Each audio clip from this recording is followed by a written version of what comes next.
needed to support. And I would make note, Mary, and to Minnesotans on this about the National Guard, they're there to protect you and protect your constitutional rights. These are our neighbors. They don't wear masks. They don't bust in from somewhere else. They're not here to cause hassles to you or what we saw today, the tragedy. Having them at the ready to make sure, because when we see these types of things happen, and we saw it after the murder of George Floyd, there's folks that want to cause chaos. There's the disruptors in it. And while the vast majority of those protests were peaceful expressions of their First Amendment rights, there were those that destroyed property and put people at risk. The National Guard is there to make sure that peaceful protests are able to be done and that those that want to do the destruction are stopped from doing that. Yes? Yeah.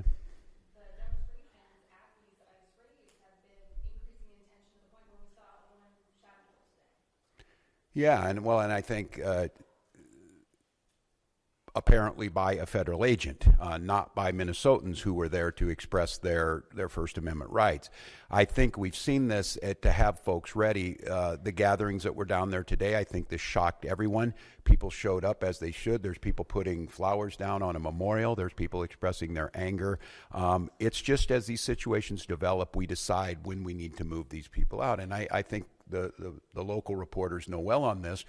Both unfortunately and for us, the upside of this is that we're very good and we've had practice at this. And I just want to, again, implore Minnesotans, I am not telling you not to express your anger or your frustrations or the outrage that we have. Look, this was totally predictable, as I said it yesterday, and it was totally avoidable. And I just want to remind you, too, that local law enforcement, we get no coordination.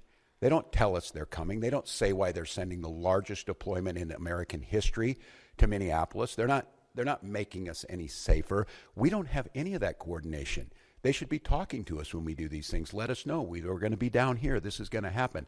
We don't have that. So when you see local law enforcement or state patrol, or if it would take the National Guard, we're there responding to the chaos they've created too, but our role is to make sure that we're protecting Minnesotans so that something like this doesn't happen.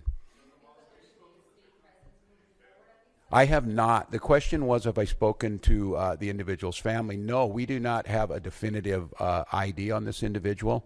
And I look, I'm going to note to all of you, I think it's really important, and the professionals do this, and they train me to do this. This is an open investigation. You need to be very careful about it. I know that many of you, myself included, have seen a very difficult video to watch, one where there's a family member watched their family member be shot and killed in front of them.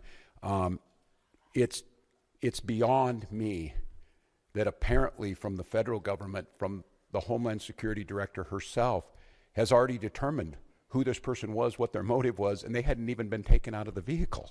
We're not living in a normal world. And so, no, I have not. And I want to be very careful because I know how painful this is. I know how painful it is right now. I'm saying person and all that. This is a human being. This very well is an individual's child, a parent, and we don't know that yet. So no, I have not, but once we do, we will. So yes. Please.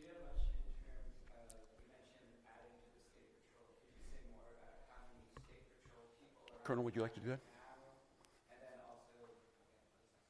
Colonel.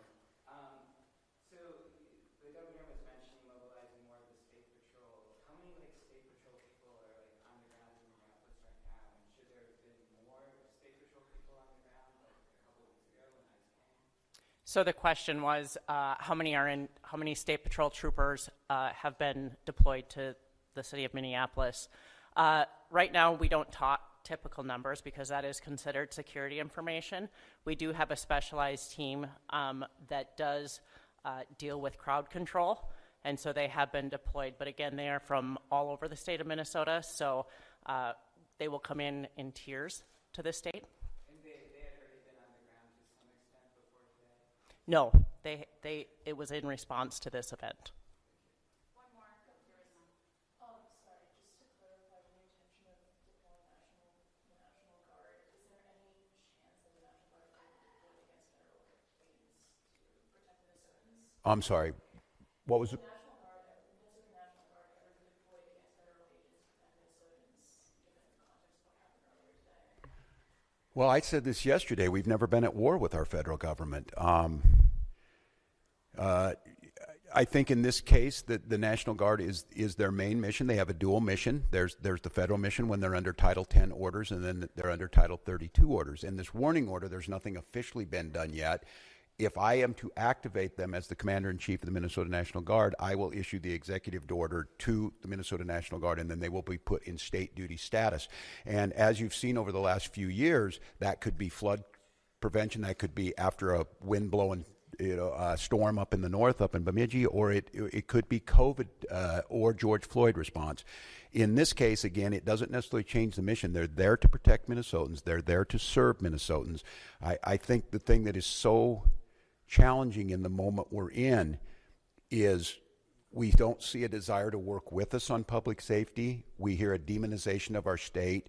We see people coming in who don't know our community, and we see this massive display for the TVs that we're trying to understand how is this coordinated. And some of you watch the videos on there. Total chaos. And look, I have very limited work in this is the training in the National Guard, but I've had a lot of training now to watch how our professionals operate.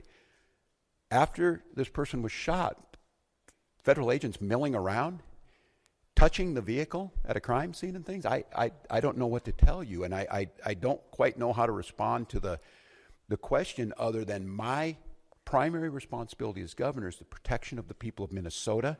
And you can be assured, whether it's the State Patrol or whether it's the National Guard, their deployment is there to protect Minnesotans from whatever it is. If it's an act of nature, if it's a global pandemic, or in this case, if it is a rogue federal agent. I don't know at this time, and I want to be very careful.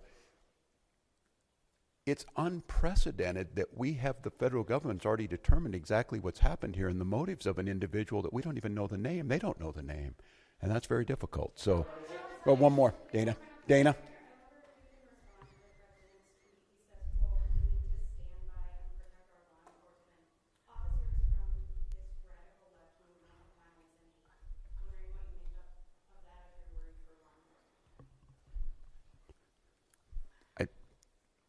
Look, and I understand the uniqueness of this moment in this week, following this week, seeing what's happening in the backdrop of a show hearing in D.C. My job is to govern, and my job is to see what the facts are.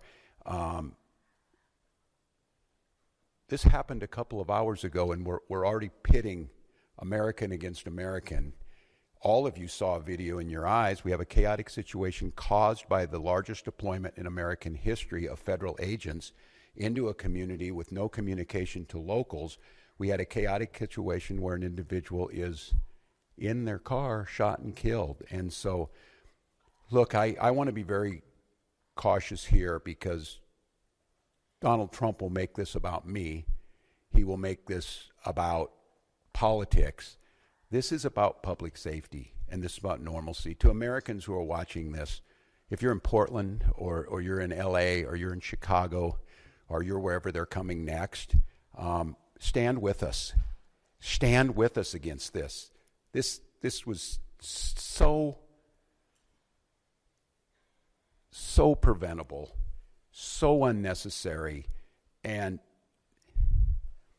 I don't know. I hope. Maybe we're at the McCarthy moment. Do you have no decency? Do you have no decency? We have someone dead in their car for no reason whatsoever. And I don't want to be right about this, but I said if they do this, they're going to create a chaotic situation where someone innocent's going to get killed. And they did it. And now we hear more political rhetoric. Enough. Enough is enough. And so to Minnesotans, don't take the bait. Do not take the bait. Do not allow them to deploy federal troops into here. Do not allow them to invoke the Insurrection Act. Do not allow them to declare martial law. Do not allow them to lie about the security and the decency of this state. And let's let this investigation play itself out. Let's make sure we protect our neighbors. I encourage you to use your First Amendment rights and all of your constitutional rights, but do so in a peaceful manner. We'll gather back with you as soon as we gather more information that needs to be put out. But again, stay safe, Minnesotans, and we'll be back with you.